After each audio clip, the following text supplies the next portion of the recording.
નિકમો દીકરો કલેક્ટર બન્યો. બનેલી ઘટના.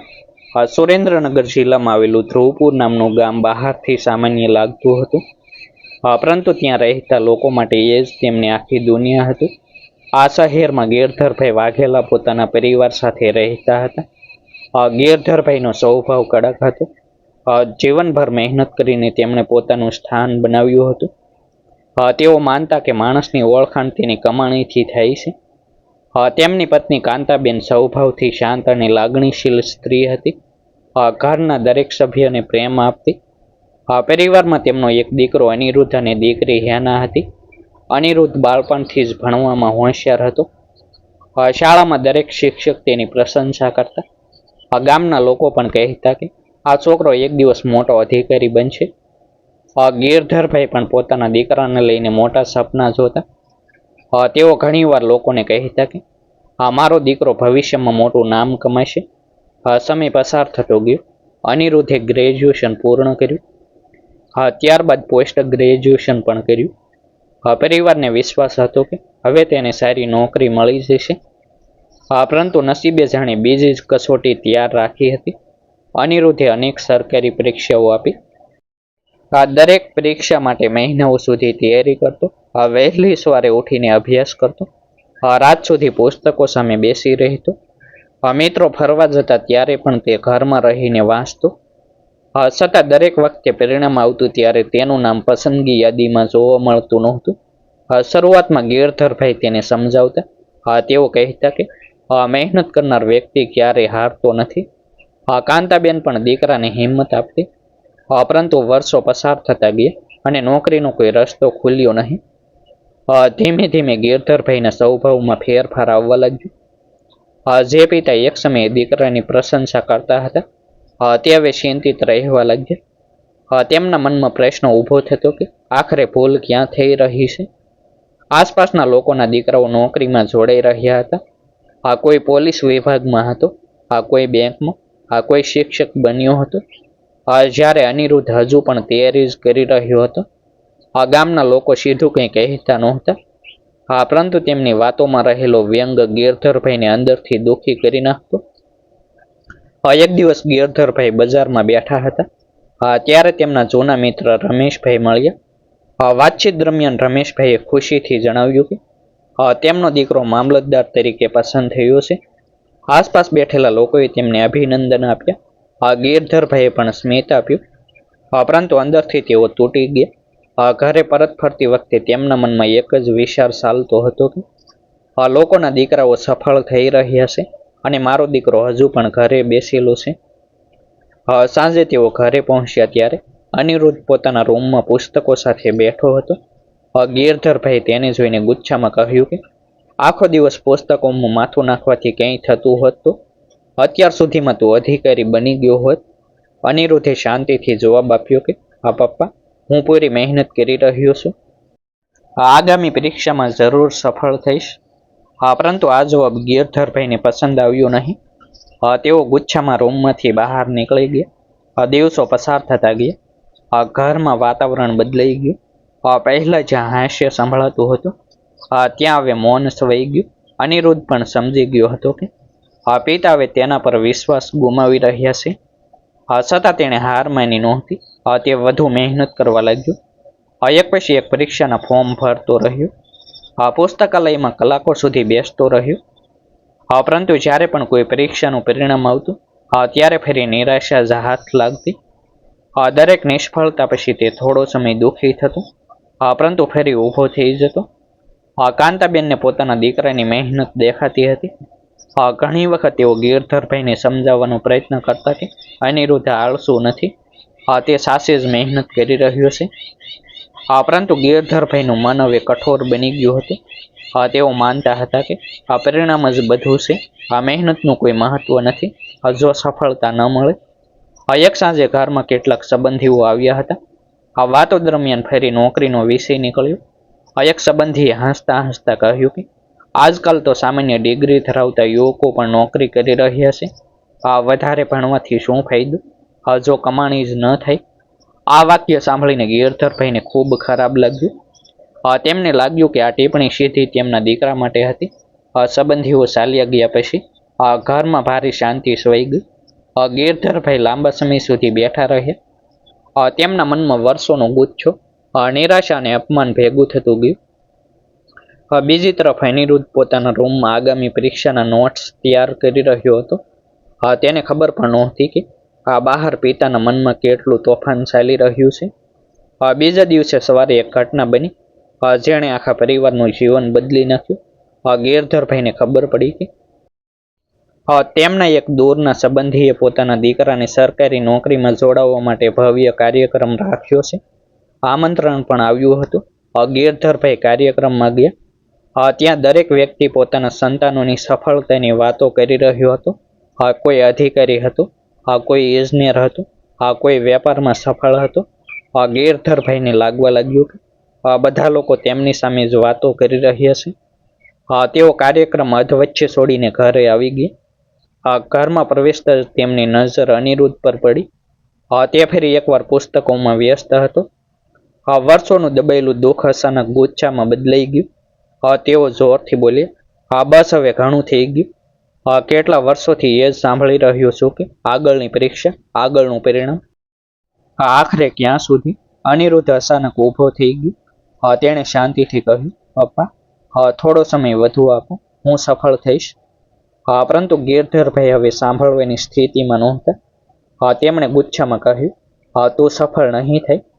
તું માત્ર સપનાઓ જોઈ શકે છે. આખા ઘરમાં સૌથી નકામો માણસ તું જ છે. તારા ભણતર પાછળ કેટલા પૈસા ખર્ચે તેનો કોઈ ફાયદો થયો નથી. આ શબ્દો સાંભળીને અનિરુદ્ધના ચહેરાનો રંગ બદલાઈ ગયો.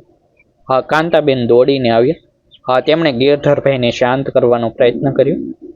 યાનાએ પણ પિતાને વિનંતી કરી કે ભાઈ સાથે આવું ન બોલો. પરંતુ ગુચ્છો હવે નિયંત્રણ બહાર હતો. ગિરધરભાઈએ વધુ કડક શબ્દોમાં કહ્યું, જે માણસ પોતાના પગ પર ઊભો રહી શકતો નથી તેને આ ઘરમાં રહેવાનો કોઈ અધિકાર નથી. અનિરુદ્ધની આંખોમાં આંસુ આવી ગયા. વર્ષો સુધી તેણે પિતાના દરેક શબ્દનો આદર કર્યો હતો. આજે પહેલીવાર તેને લાગ્યું કે તેની મહેનતનું કોઈ મૂલ્ય નથી. તેણે ધીમેથી કહ્યું, પપ્પા અમે ક્યારેય મહેનતમાં કમી રાખી નથી. પરંતુ જવાબમાં ગિરધરભાઈએ તેની બેગ ઉઠાવી અને ઘરની બહાર ફેંકી દીધી. આખું ઘર સ્તબ્ધ થઈ ગયું. કાંતાબેન રડવા લાગી. યાના ભાઈને પકડીને ઊભી રહી. પડોશીઓ પણ અવાજ સાંભળીને બહાર જોવા લાગ્યા. ગિરધરભાઈએ કડક અવાજમાં કહ્યું, આજ પછી આ ઘરમાં પગ ન મૂકતો. જ્યાં જવું હોય ત્યાં જા. જ્યારે કંઈક બનીને બતાવશે ત્યારે જ મારી સામે આવજે. આ શબ્દો અનિરુદ્ધના હૃદયમાં તીરની જેમ ઘૂસી ગયા. તેણે માતાની તરફ જોયું. કાંતાબેનની આંખોમાંથી આંસુઓની ધાર વહેતી હતી. યાના સતત રડી રહી હતી. અનિરુદ્ધે પોતાની બેગ ઉઠાવી. થોડા ક્ષણ માટે તેણે ઘરને જોયું. એ જ ઘર હતું જ્યાં તેણે બાળપણ વિતાવ્યું હતું, જ્યાં તેના સપનાઓ જન્મ્યા હતા, જ્યાં માતાના પ્રેમની સાયડી મળી હતી. આજે એ જ ઘર તેના માટે બંધ થઈ ગયું હતું. તેણે કોઈ વાદ વિવાદ કર્યો નહીં, કોઈ ફરિયાદ કરી નહીં. માત્ર માતાના પગે લાગ્યું. યાનાના માથા પર હાથ ફેરવ્યો. ત્યારબાદ ધીમે ધીમે ઘરની બહાર નીકળી ગયું. રસ્તા પર ચાલતા ચાલતા તેની આંખોમાંથી આંસુઓ વહી રહ્યા હતા. પરંતુ મનમાં એક નવી આગ પ્રગટી રહી હતી.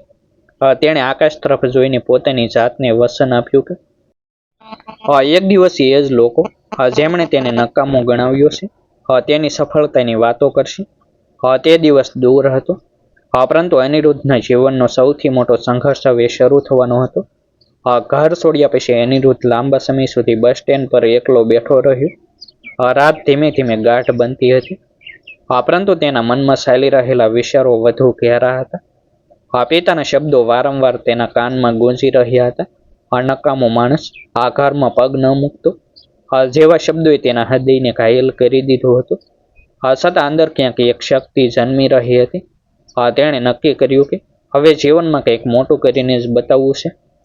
બીજા દિવસે તે અમદાવાદ જવા માટે બસમાં બેઠો. તેની પાસે થોડા કપડાં, થોડા પુસ્તકો અને ખૂબ જ મર્યાદિત પૈસા હતા. બસની બારીમાંથી બહાર જોતા જોતા તેણે પોતાના શહેરને પાછળ છૂટતું જોયું. આંખોમાં ભીનાશ હતી. પરંતુ મનમાં એક નવી શરૂઆતનો નિર્ધાર હતો. અમદાવાદ પહોંચ્યા પછી વાસ્તવિક સંઘર્ષ શરૂ થયો. શહેર મોટું હતું. લોકો અજાણ્યા હતા. જીવન મોંઘું હતું. શરૂઆતના દિવસોમાં તેને સસ્તી લોજમાં રહેવું પડ્યું. થોડા દિવસોમાં પૈસા ખોટવા લાગ્યા. ત્યારે તેના મિત્ર વિશાલે મદદ કરી. વિશાલે તેને એક નાનકડી રૂમ શોધી આપી, જ્યાં ભાડું ઓછું હતું. રૂમ એટલો નાનો હતો કે એક ખાટલો અને થોડા પુસ્તકો મૂક્યા પછી જગ્યા જ બસતી નહોતી. ગરમીના દિવસોમાં રૂમ ભઠ્ઠી જેવો બની જતો. વરસાદમાં છતમાંથી પાણી ટપકતું. છતાં અનિરુદ્ધે ક્યારેય ફરિયાદ કરી નહીં. તેને ખબર હતી કે સફળતાનો રસ્તો સરળ નથી હોતો. ખર્ચ ચલાવવા માટે તેણે એક ખાનગી ઓફિસમાં ડેટા એન્ટ્રીનું કામ શરૂ કર્યું. પગાર બહુ ઓછો હતો, પરંતુ જીવવા માટે પૂરતો હતો. સવારે કામ પર જતો, સાંજે પાછો આવીને અભ્યાસ કરતો. ઘણીવાર રાત્રિના 2 વાગ્યા સુધી પુસ્તકો સામે બેઠો રહેતો. થાકથી આંખો બંધ થવા લાગતી. છતાં તે પોતાને જાગતો રાખતો, કારણ કે તેને પોતાના પિતાનો ચહેરો યાદ આવતો. દરેક અપમાન તેને વધુ મહેનત કરવા માટે પ્રેરિત કરતું. દિવસો મહિનાઓમાં બદલાતા ગયા. અનિરુદ્ધે યુપીએસસી અને અન્ય સ્પર્ધાત્મક પરીક્ષાઓ માટે પોતાની તૈયારી વધુ મજબૂત બનાવી. તેણે સોશિયલ મીડિયા છોડ્યું. મોજ મસ્તી છોડીને સંપૂર્ણ ધ્યાન પોતાના લક્ષ્ય પર કેન્દ્રિત કર્યું. એક વખત પરીક્ષાનું પરિણામ આવ્યું અને ફરી નિષ્ફળતા મળી. આ નિષ્ફળતા પહેલા કરતાં વધુ દુઃખદાયક હતી, કારણ કે તેને વિશ્વાસ હતો કે આ વખતે તે જરૂર સફળ થશે. પરિણામ જોયા પછી તે આખો દિવસ રૂમમાં બેઠો રહ્યો. તેને લાગ્યું કે કદાચ પિતા સાચા હતા. કદાચ તે ખરેખર કંઈ કરી શકશે નહીં.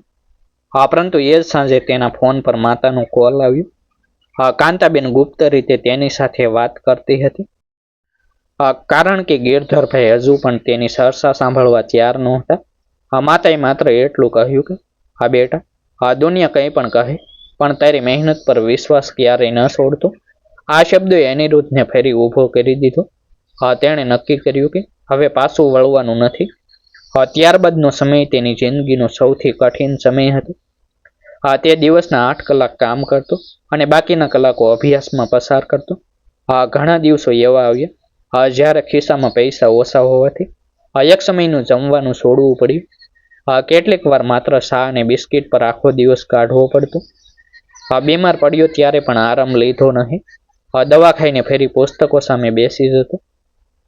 તેના રૂમની દિવાલ પર એક કાગળ ચોંટાડેલો હતો, જેમાં લખ્યું હતું, એક દિવસ સફળતા મારા દરવાજે આવશે.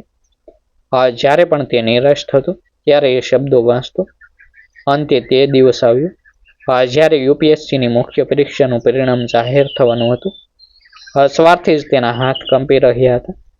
વેબસાઇટ વારંવાર ખોલી રહ્યો હતો. પરિણામ અપલોડ થવામાં મોડું થતું હોવાથી તેની બેચેની વધતી જતી હતી.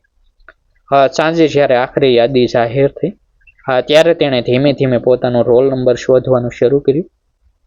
થોડા સેકન્ડ પછી તેની નજર પોતાના નંબર પર અટકી ગઈ. તેને વિશ્વાસ જ ન આવ્યું. તેણે ફરી તપાસ્યું, પછી ત્રીજી વખત જોયું. આ વખતે તેની આંખોમાંથી આંસુ વહેવા લાગ્યા. વર્ષોની મહેનત, સંઘર્ષ, અપમાન અને ત્યાગનો અંત આવી ગયો હતો. અનિરુદ્ધ સફળ થયો હતો. તે રાત્રે તેણે સૌપ્રથમ માતાને ફોન કર્યો. ફોન ઉપાડતા જ કાંતાબેનનો અવાજ કંપી રહ્યો હતો. અનિરુદ્ધે માત્ર એટલું કહ્યું, અમ્મા, હું સફળ થઈ ગયો. આ શબ્દો સાંભળતા જ કાંતાબેન રડી પડી. વર્ષો પછી તેમના આંસુઓમાં દુઃખ નહોતું, માત્ર ખુશી હતી. ગિરધરભાઈ પણ નજીકમાં બેઠા હતા. તેમણે વાતચીત સાંભળી. બહારથી તેઓ શાંત રહ્યા, પરંતુ અંદર કંઈક તૂટી રહ્યું હતું. પહેલી વાર તેમને સમજાયું કે તેમના દીકરાએ ખરેખર અશક્ય લાગતી લડાઈ જીતી લીધી હતી. પસંદગી પછી અનિરુદ્ધને અધિકારી તરીકે તાલીમ માટે મોકલવામાં આવ્યો. ત્યાં પણ તેણે પોતાની મહેનત ચાલુ રાખી. તાલીમ દરમિયાન તેની કાર્યશૈલી અને ઈમાનદારીની પ્રશંસા થવા લાગી. વરિષ્ઠ અધિકારીઓ તેને ઉજ્જવળ ભવિષ્ય ધરાવતો અધિકારી ગણાવતા. બીજી તરફ તેના શહેરમાં પણ તેની સફળતાની ચર્ચા થવા લાગી. જે લોકો એક સમયે તેની મજાક ઉડાવતા હતા, તે હવે તેના ઉદાહરણો આપવા લાગ્યા. પરંતુ અનિરુદ્ધના મનમાં હજુ એક ખાલી જગ્યા હતી. તેને પોતાના પિતાનો એક શબ્દ સાંભળવાની ઈચ્છા હતી. છતાં ગિરધરભાઈએ અહંકારના કારણે ક્યારેય તેને ફોન કર્યો નહીં. સમય પોતાની ગતિ આગળ વધતો રહ્યો. 1 વર્ષ, 2 વર્ષ, 3 વર્ષ, આમ 5 વર્ષ પસાર થઈ ગયા. અનિરુદ્ધ હવે એક સક્ષમ અને લોકપ્રિય અધિકારી બની ગયો હતો. તેની ઈમાનદારી અને કાર્યક્ષમતાના કારણે સરકાર દ્વારા તેને મહત્વપૂર્ણ જવાબદારીઓ સોંપવામાં આવી. અંતે એક દિવસ એવો આવ્યો જ્યારે તેની નિમણૂક જિલ્લા કલેક્ટર તરીકે થઈ. જે યુવાને એક સમય પોતાના ઘરમાંથી નકામો કહીને કાઢી મૂકવામાં આવ્યો હતો, તે હવે આખા જિલ્લાની વહીવટી વ્યવસ્થાનો સર્વોચ્ચ અધિકારી બન્યો હતો. પરંતુ નસીબે હજુ એક ભાવનાત્મક મુલાકાત લખી રાખી હતી, જે ગિરધરભાઈ અને અનિરુદ્ધ બંનેના જીવનને ફરી એકવાર બદલવાની હતી. એક દિવસ ગિરધરભાઈને જમીનના એક મહત્વપૂર્ણ કામ માટે કલેક્ટર કચેરીએ જવું પડ્યું. તેમની ઉંમર વધી ગઈ હતી. પહેલા જેવો આત્મવિશ્વાસ હવે રહ્યો નહોતો. હાથમાં ફાઇલ લઈને તેઓ ઓફિસના ચક્કર મારી રહ્યા હતા. એક કર્મચારીએ તેમને કહ્યું કે આ કામ માટે સીધા કલેક્ટરની મંજૂરી જરૂરી છે. ગિરધરભાઈના મનમાં થોડો ડર હતો. થોડા સમય પછી પટ્ટાવાળાએ તેમનું નામ બોલાવ્યું અને કલેક્ટરની કેબિન તરફ જવાનું કહ્યું. ગિરધરભાઈ ધીમે ધીમે દરવાજો ખોલીને અંદર પ્રવેશ્યા. સામે નજર પડી અને તેમના પગ જાણે જમીન સાથે ચોંટી ગયા. કલેક્ટરની ખુરશી પર બેઠેલો અધિકારી બીજો કોઈ નહીં, પરંતુ તેમનો દીકરો અનિરુદ્ધ હતો. 5 વર્ષ પહેલા જેને નકામો કહીને ઘરેથી કાઢી મૂક્યો હતો. આજે એ જ દીકરો જિલ્લાના સૌથી મોટા અધિકારી તરીકે તેમની સામે બેઠો હતો. ગિરધરભાઈના હાથમાંથી ફાઇલ સરકી ગઈ. આંખોમાં આંસુ આવી ગઈ. અનિરુદ્ધ પોતાની ખુરશી પરથી ઊભો થયો. થોડા ક્ષણો માટે બંને એકબીજાને જોતા રહ્યા. આખરે ગિરધરભાઈ બોલ્યા, હા બેટા, મેં તને ઓળખવામાં મોટી ભૂલ કરી હતી. આજે મને મારા શબ્દો પર પસ્તાવો થાય છે. જો શક્ય હોય તો મને માફ કરી દે. અનિરુદ્ધની આંખો પણ ભીની થઈ ગઈ.